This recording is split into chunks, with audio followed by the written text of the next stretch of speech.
President. Bakit ba ako'y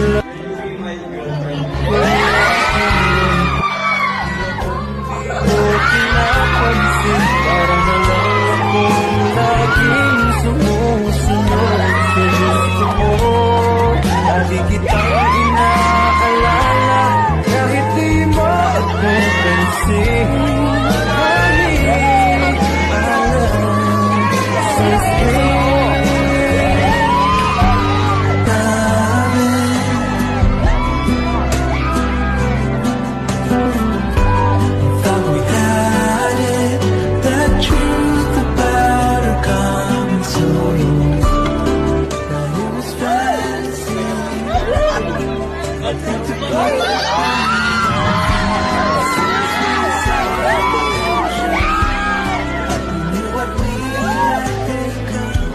Lang yan, magawa na ako ng promise lang natin.